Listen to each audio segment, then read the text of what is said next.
magnicidio agita la violencia política en Colombia. El senador y precandidato presidencial Miguel Uribe Turbay murió el 11 de agosto, luego de 2 meses de estar en cuidados intensivos. Este político de derecha sufrió un atentado el 7 de junio. 2 de las balas impactaron en su cabeza y desde entonces estuvo hospitalizado. Su muerte ocurre antes de las elecciones legislativas y de las presidenciales de 2026 en Colombia. A continuación, nuestro periodista Samuel Salgado Castro nos cuenta más de quién fue Uribe Turbay. Miguel Uribe Turbay es el rostro más reciente de la violencia política en Colombia. A los 39 años de edad, el senador y precandidato presidencial murió en Bogotá tras estar varios días hospitalizado de gravedad en la Fundación Santa Fe, a causa de un ataque armado el pasado 7 de junio. Su muerte es el primer magnicidio en más de 30 años en un país que intenta superar décadas de violencia. Un contexto en el que también murió la madre de Miguel, la periodista Diana Turbay, el 25 de enero de 1991, luego de varios meses de secuestro a manos de narcotraficantes del Cartel de Medellín, organización criminal dirigida por Pablo Escobar. Uribe Turbay creció con el legado de la violencia en el seno de una familia poderosa en Colombia. Su abuelo, Julio César Turbay Ayala, quien fue presidente entre 1978 y 1982, recibió duras críticas por su doctrina de seguridad contra la exguerrilla del M-19. Antes del atentado en su contra, Uribe Turbay fue un acérrimo opositor al gobierno de Gustavo Petro, lo que le valió críticas del mandatario colombiano a través de la red social X. Dios mío, el nieto de un presidente que ordenó la tortura de 10.000 colombianos hablando de ruptura institucional. Durante su labor como senador se mostró crítico ante las reformas sociales de Petro en el Congreso, los polémicos nombramientos en el gabinete y una consulta popular decretada sin autorización del legislativo. El presidente Gustavo Petro ha expedido un decreto que va en contra de la Constitución y que pone en riesgo la democracia. Es un autogolpe de Estado. Se trata de un acto abiertamente ilegal. Es por eso que vamos a demandar ante el Consejo de Estado la nulidad de este decreto por falsa motivación y violación del artículo 104 de la Constitución. Pero antes de que se consolidara como uno de los líderes en el Senado del partido derechista Centro Democrático, la formación del expresidente Álvaro Uribe Vélez, Uribe Turbay siempre ejerció una férrea oposición a Gustavo Petro desde la política local en Bogotá, en donde fue uno de los concejales más jóvenes de la historia de la capital colombiana y luego secretario de gobierno.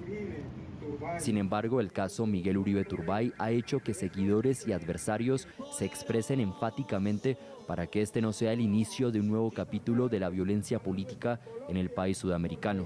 Colombia es un país.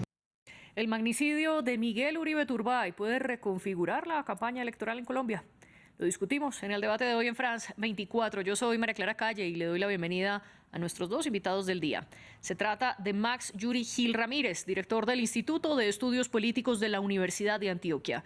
Nos acompaña desde Medellín, en Colombia, y en Barcelona está Fernando Posada, magíster en Política Latinoamericana de University College London y columnista de los diarios El Tiempo y El País. Bienvenidos ustedes, bienvenidas también todas las personas que nos están viendo y quienes nos están escuchando a través de Apple Podcasts, Spotify, Deezer o de TuneIn. Max Yuri, comencemos con entender un poco qué puede ocasionar este magnicidio y sobre todo la muerte ahora de Miguel Uribe Turbay. ¿Cuál es su postura? Hola María Clara, ¿qué tal? Muchas gracias por la invitación. Yo creo que estamos ante un hecho que va a incidir definitivamente en la discusión electoral en Colombia. Ya, digamos, la campaña se había venido caracterizando por un enfrentamiento bastante ríspido, bastante tenso entre, digamos, las fuerzas que han venido acompañando al presidente Gustavo Petro y al gobierno que se llama el Gobierno del Cambio. Y, digamos, sobre lo que claramente se puede ubicar al grupo del senador lamentablemente asesinado Miguel Uribe.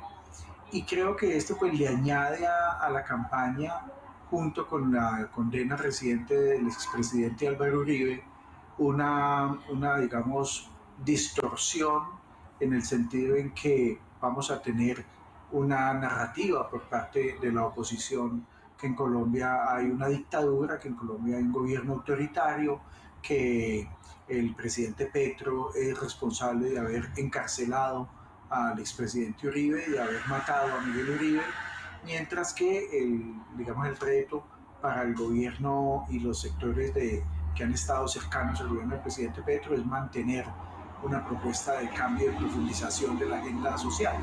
Pero sin duda este será un hecho trascendental y marcará el contenido de la discusión muy en clave de seguridad e incluso puede volver a una época como fue la del año 2002, cuando en este país ganó el candidato Álvaro Uribe con una propuesta de seguridad y de derrota del terrorismo, como lo llamaba él en su momento, que fue acogida por una parte de la sociedad, pero un legado negativo de violaciones de derechos humanos y de crímenes de Estado.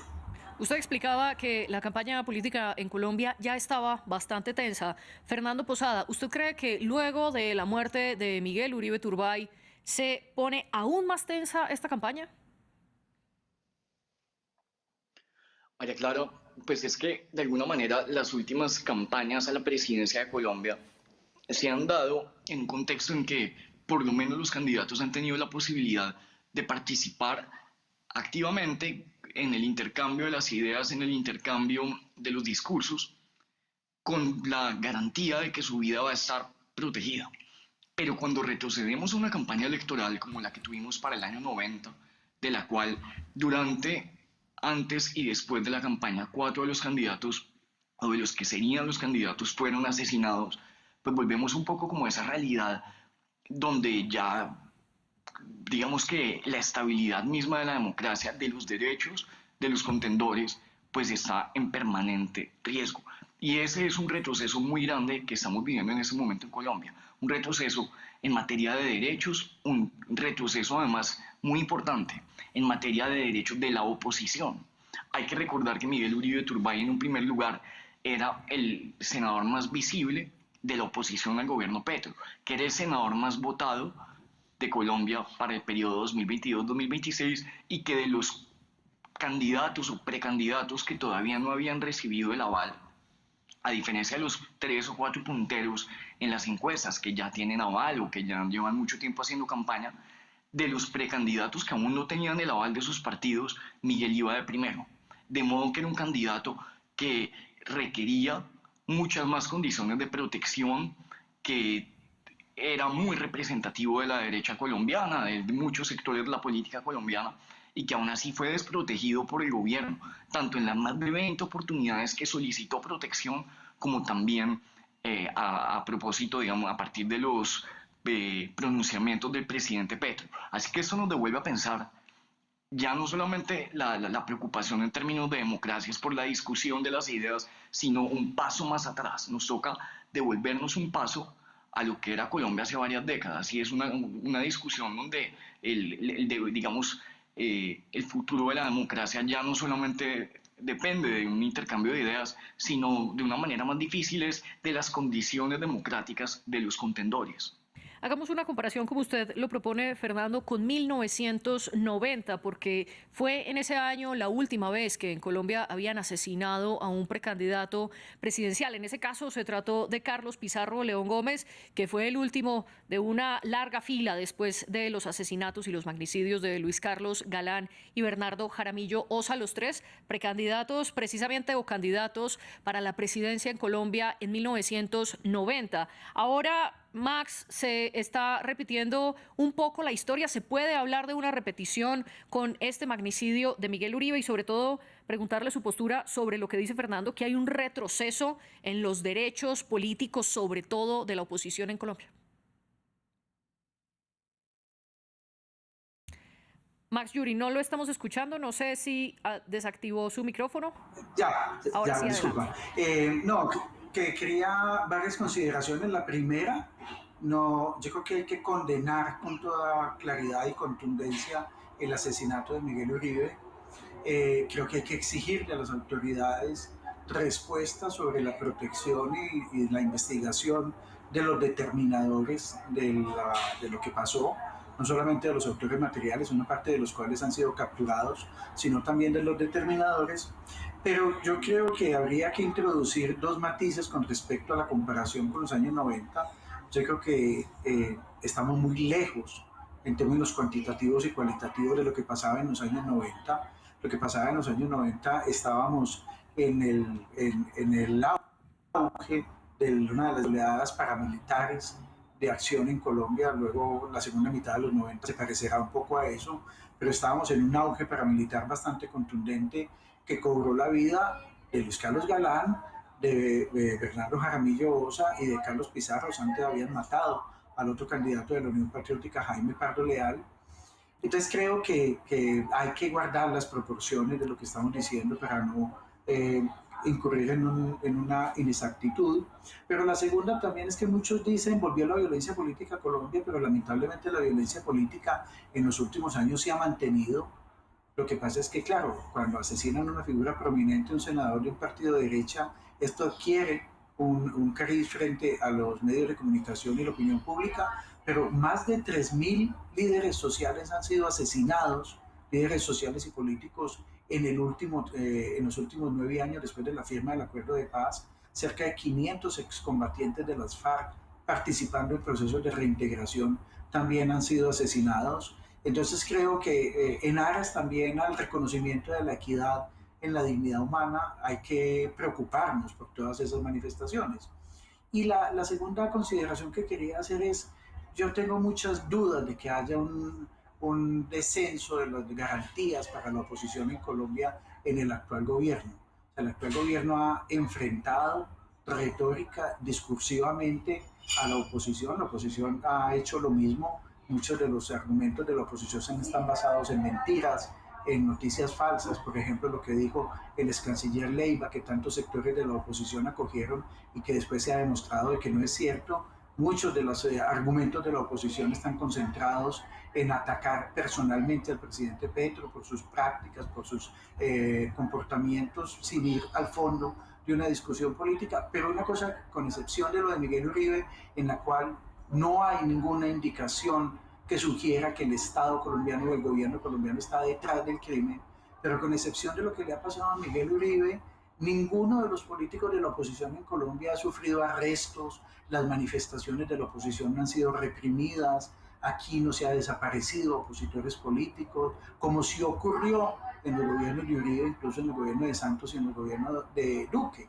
O sea, en el gobierno de Duque, durante el estallido social, decenas de personas fueron asesinadas y decenas de personas fueron encarceladas arbitrariamente, incluso judicializadas, y aún están en la cárcel esperando unos fallos. Entonces yo tengo muchas dudas de si se puede afirmar de que la oposición en Colombia no tiene garantía.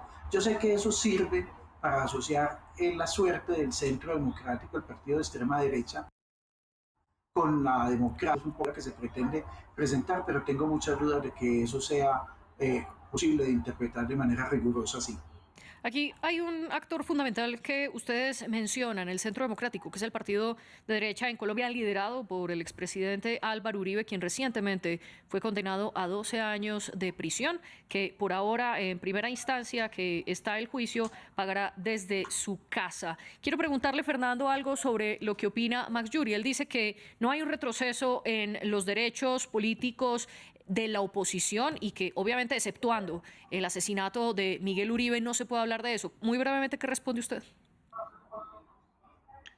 Yo tengo una mirada un poco diferente con todo el respeto, por supuesto. Si uno revisa los pronunciamientos del presidente Gustavo Petro en los últimos 2 años y los compara con los de muchos presidentes de la historia de Colombia, del siglo XIX, del siglo XX y de lo que llamamos del siglo XXI, vamos a hacer una lista de lo que ha llamado el presidente Petro a sus opositores. Los ha llamado nazis, los ha llamado enemigos del cambio, ha llamado a que la ciudadanía desenvaine la espada de Bolívar, a que sean borrados de la historia, una cantidad de calificativos, de adjetivos y de llamados a acciones que no van propiamente con el discurso democrático de un líder político. Por muchas razones de la vida y por muchas razones de mi trabajo he tenido que revisar pronunciamientos, discursos, alocuciones de presidentes de Colombia de finales del siglo XIX, siglo XX y lo que llamamos del XXI. Y déjenme decirles que no es normal y que no es democrático que este tipo de discursos sean pronunciados por un presidente para hablar de sus opositores. Los dirigentes tienen responsabilidades al representar a audiencias de millones de personas y de representarlas. Y cuando un dirigente está utilizando un lenguaje que abiertamente hace alusión a la violencia, no podemos decir, por supuesto, que se trate de culpabilidad o de responsabilidad. Eso lo va a hacer la Fiscalía y eso lo van a hacer los investigadores, y en ese terreno no nos corresponde, por supuesto, ni en la política ni en el debate público participar. Pero lo que sí podemos decir con claridad es que eso es un acto de desprotección absoluta de parte de un gobernante. Llamar de esa manera, y no solamente llamar desde las palabras, sino el del llamado a la acción. ¿Para qué se llama desde el poder de la presidencia a un acto como desenvainar espadas? Esto evidentemente ha desprotegido a la oposición colombiana y debemos nosotros como ciudadanos llamar la atención sobre esto. No es normal que el presidente de una nación hable en esos términos de sus opositores y críticos, y no es normal que creamos que es que eso lo han hecho todos los gobiernos. Si hemos sido críticos de que en otro momento el presidente Uribe, por ejemplo, llamara auxiliadores del terrorismo a sus críticos, pues tenemos que ser igualmente críticos de eso en ese momento, en ese gobierno. Ahora que ustedes están poniendo sobre la mesa algunos de los elementos de cómo puede cambiar el discurso político en esta campaña, luego de 2 meses de hospitalización y la muerte confirmada de Miguel Uribe, quiero volver sobre un punto que usted había hablado, Max, y es la seguridad. Uno de los eslogans de campaña de Miguel Uribe Turbay era: con Uribe vuelve la seguridad, haciendo un poco este juego de palabras usando el apellido del expresidente Álvaro Uribe, que él también tenía. Sin embargo, la claridad de que Miguel Uribe y Álvaro Uribe no eran parientes entre sí. Sin embargo, Álvaro Uribe sí había dicho abiertamente en diferentes espacios públicos que él, como líder del partido, había impulsado o estaba incentivando que Miguel Uribe fuera el candidato del Centro Democrático, una candidatura que nunca llegó a concretarse. Sin embargo, luego del atentado, Miguel Uribe es incluido en la encuesta del Centro Democrático para elegir al candidato. Y luego del atentado, Miguel Uribe comenzó por primera vez a repuntar y a ser, según las encuestas, el que más opciones tenía del Centro Democrático. Quiero preguntarle algo, Max, y es: ahora, con la muerte de Miguel, ¿vuelve el tema de la seguridad sobre la mesa y será quizás el centro de la campaña? Creo que hacia allá va a girar una buena parte del debate electoral próximo. Bueno, también hay que reconocerlo, y creo que quienes somos seguidores de estos temas y analistas de los temas de la seguridad y la convivencia y el conflicto armado, creo que hay que reconocer sin ninguna duda que la situación de seguridad del país ha venido empeorando. No estamos en los niveles de los 90, insisto, pues yo lo viví y lo he estudiado. O sea, en los 90 teníamos 30.000 homicidios, teníamos 5 o 6.000 secuestros, teníamos masacres, muchas más de las que ocurren ahora. Creo que cuantitativamente y territorialmente la situación es menos grave de lo que estaba, pero sin duda, comparado con el 2017 e incluso con el 2018, luego de la firma del acuerdo de paz, la situación se ha venido dando. Creo que la política de paz total del presidente Gustavo Petro deja muchas incertidumbres, muchas inquietudes, porque no logró avanzar primero en el desmantelamiento de las estructuras, en la desmovilización, diálogos y en iniciativas concretas. Yo creo que lamentablemente el tiempo se agota y ya queda muy poco de maniobra, pero creo que hay un asunto que también tendría que estar en el centro, que tiene que ver con la agenda social y la agenda de la redistribución. Eso está claro, este país necesita reformas de muy variada índole, son necesarias. Me preocupa que la campaña se vaya a centrar en el tema de la seguridad, la mano dura. El expresidente Uribe, desde su sitio de reclusión, está hablando de una nueva fase del Plan Colombia, y bueno, pues sabemos las consecuencias que tiene la decisión de optar por un camino de violencia y de guerra y de enfrentar solamente con lo militar la situación que ocurre en Colombia. Creo que se requiere sin ninguna duda autoridad y presencia del Estado, pero presencia integral. Pero quiero señalar un punto adicional para Clara y Fernando, y es que me parece importante que hay mucha gente diciendo que el problema es la polarización. Yo no creo.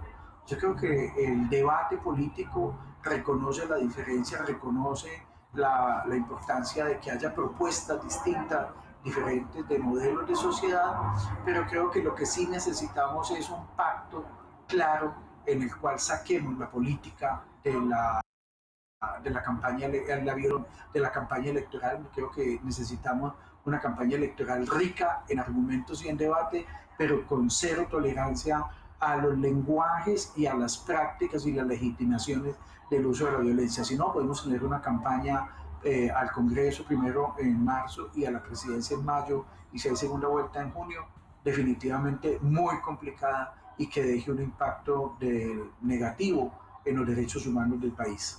Max, pero usted dice que hay un debate político en Colombia que sí reconoce las diferencias. Si esto es así, ¿por qué entonces asesinaron a Miguel Uribe? Yo creo que hay que buscar identificar con mayor claridad quién asesina a Miguel Uribe, quién se beneficia del asesinato de Miguel Uribe y qué busca. Han circulado versiones que señalan a la Segunda Marquetalia, han circulado versiones que señalan a otros grupos interesados en desestabilizar al país. Creo que hay quienes retóricamente y de manera irresponsable han señalado al presidente Petro y al gobierno nacional de estar detrás de eso. Me parece que el gobierno nacional sale golpeado y damnificado del asesinato de Miguel Uribe porque no le ayuda con la gobernabilidad ni le ayuda en un contexto en el cual se agudiza la situación de seguridad. Entonces creo que hay que pensar en quiénes son los que se están beneficiando de este tipo de crímenes y de otras conductas violentas que se están presentando en diferentes lugares del país. A mí no me deja de llamar la atención una cosa que hemos identificado en Colombia y en el mundo, y es que muchas veces vender miedo es una excelente posibilidad para las propuestas de orden autoritario. Y quiero preguntarle sobre este mismo punto, Fernando. Max, a la seguridad también adicionaba otros temas que pueden marcar la campaña y son los temas de la agenda social, teniendo en cuenta también que el presidente Gustavo Petro ha promovido diferentes reformas bajo la bandera de la agenda social. ¿Qué puede marcar más la campaña ahora? ¿La seguridad luego de la muerte de Uribe Turbay o primará los temas de la agenda social y las reformas? Yo creo que nunca se ha tratado de una discusión irreconciliable entre dos aspectos. Y tenemos ideas y tenemos ejemplos de gobiernos de Colombia que han trabajado por la seguridad de manera responsable, desde un enfoque como por ejemplo el proceso de paz que llevó al acuerdo firmado en 2016 con las FARC y que al mismo tiempo hubo una inversión social importante. Colombia tiene ejemplos de que se puede avanzar en ambos sentidos. Lo que sí también tienen que saber los gobiernos, y eso nos devuelve un punto a algo que mencionaba hace un momento, es que cuando sus agendas por un motivo o por el otro, por falta de mayorías, por críticas de diferentes sectores, por inconveniencias de las propuestas de reforma, pues si esos proyectos llegan a caerse en el Congreso, es el turno de que los gobiernos vuelvan a sentarse con los partidos a hablar, a discutir, a dialogar, a renegociar los proyectos, en vez de quedarse en la idea de que sí, como lo dijo más recientemente el presidente Petro y que me faltó en la lista de cosas que dije,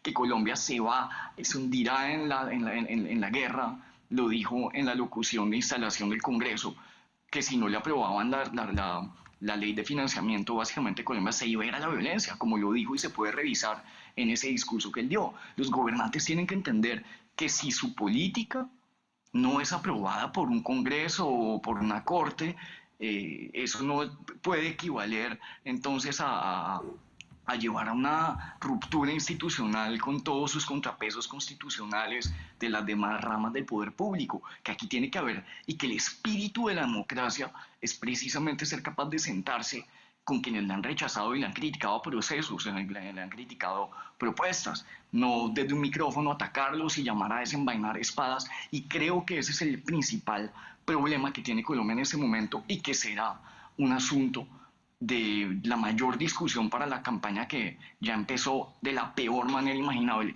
y es cómo logramos que quienes gobiernan impulsen discursos que inviten a la paz, a la reconciliación, a la convivencia democrática. Esto no significa, por supuesto, que entonces no se puedan debatir ideas. La democracia tiene que ser la convivencia pacífica de ideas políticas, pero no caer en el extremo de creer que todo el que no apoya una iniciativa del gobierno es igual a un nazi, a un enemigo del cambio, a que hay...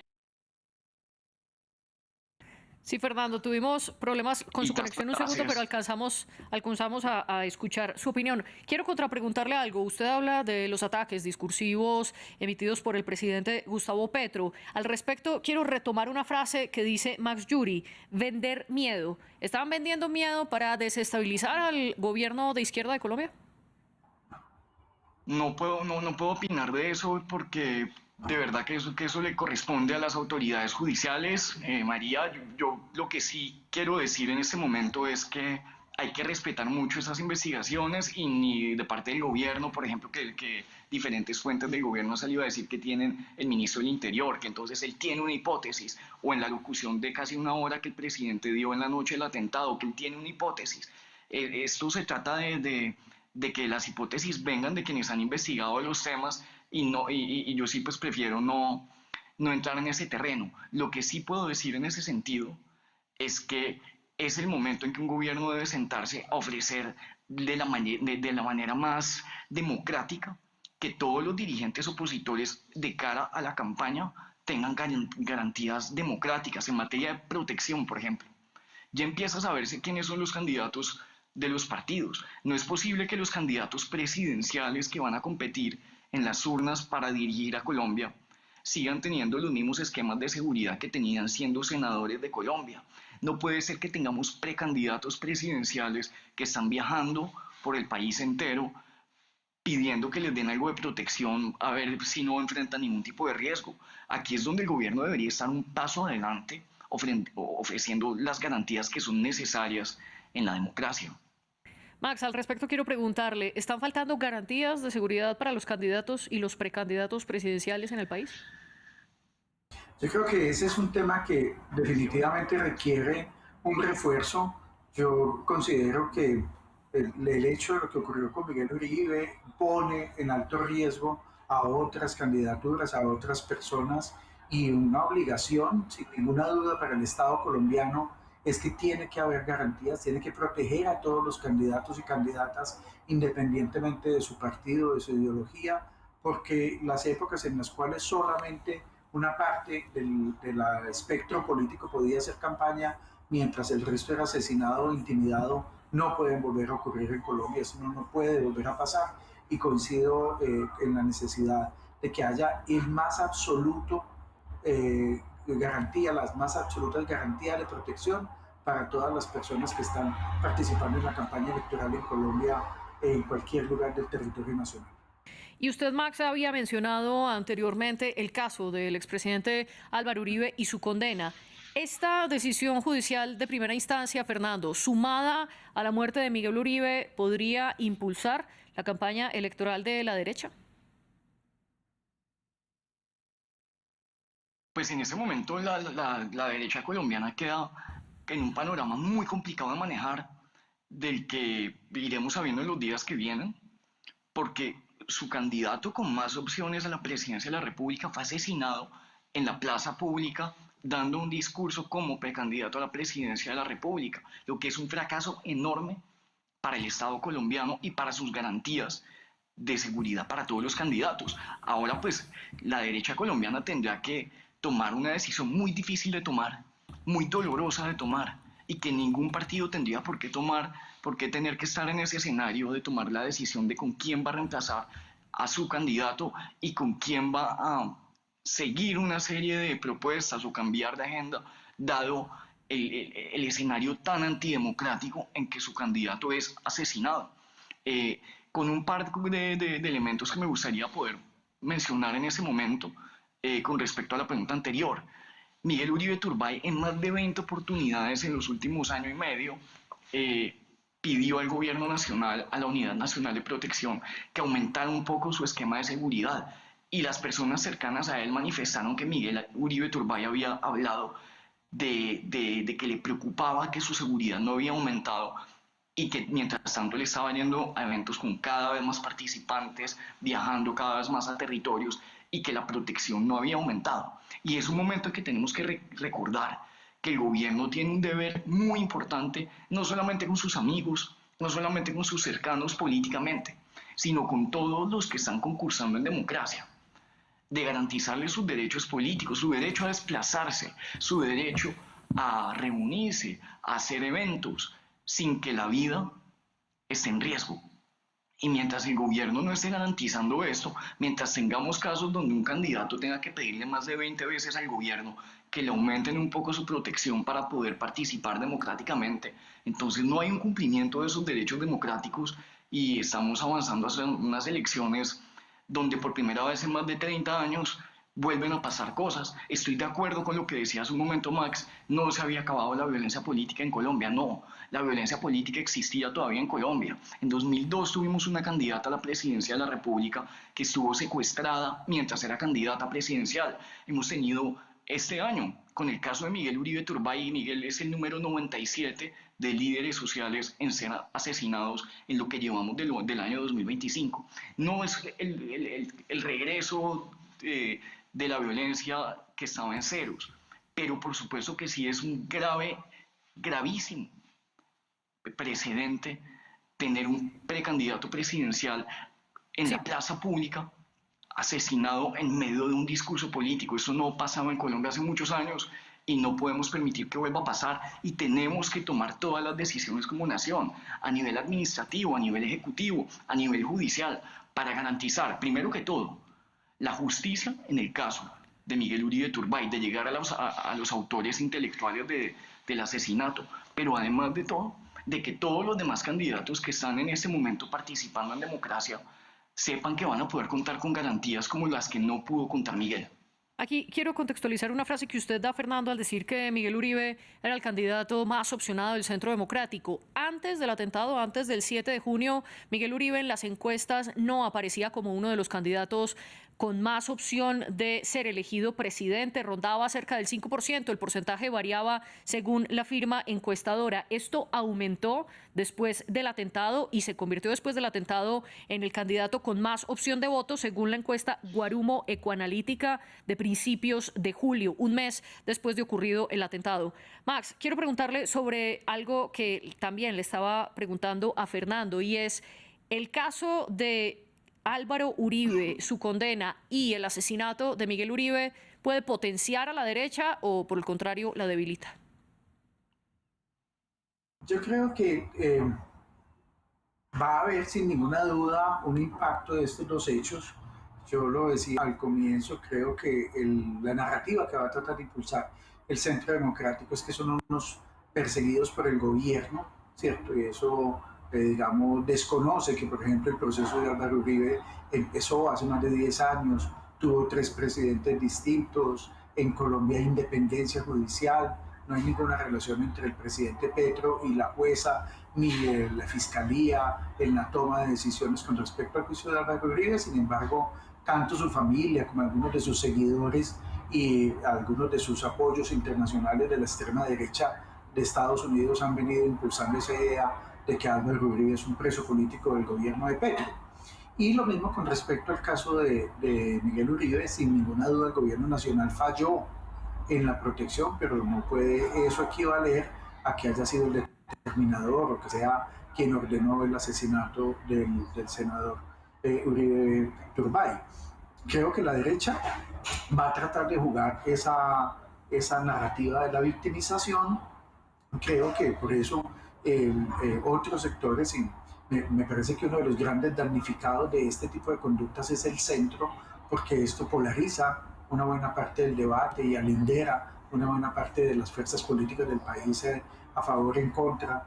Y creo que justamente la opción que tienen otros partidos políticos de salirse de esta cerrazón, de este cierre temático y político de la campaña electoral colombiana, es mantener la discusión sobre la importancia de medidas para garantizar la vida, la integridad, la libertad de los colombianos y colombianas, junto con las discusiones sobre la agenda de la reforma, la agenda de la inclusión y la agenda de la transformación.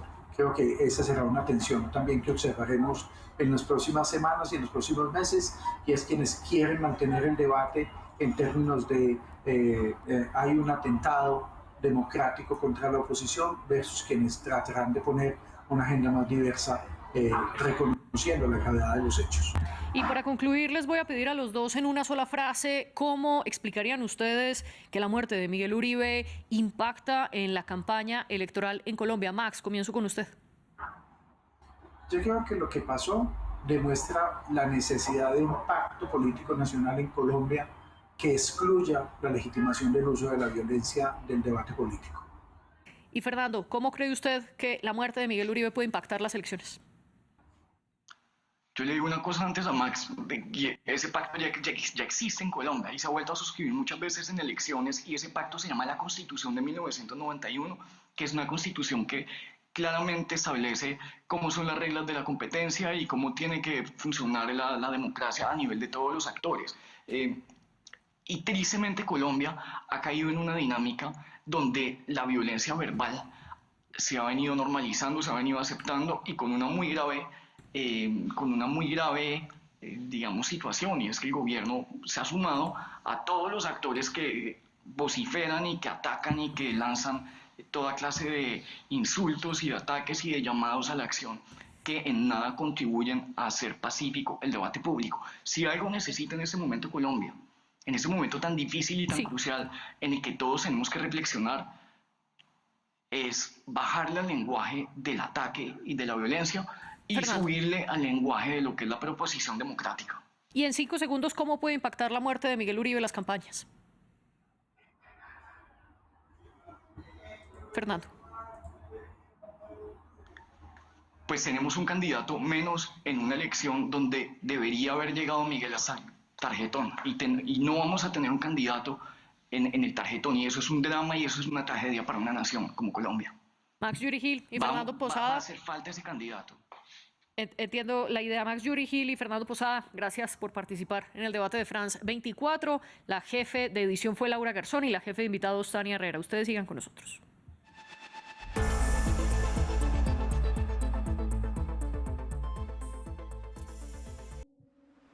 Es frágil, pero poderosa. Un manjar en nuestro mundo moderno.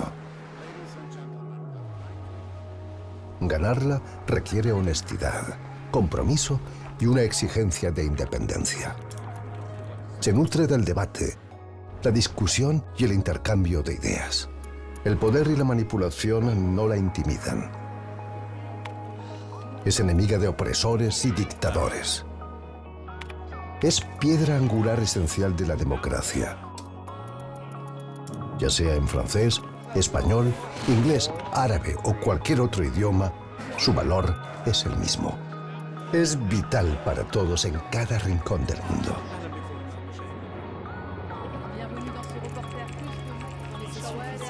Sin ella, la libertad de pensamiento es imposible. La confianza, la razón por la que existimos. France 24, liberté, égalité, actualité.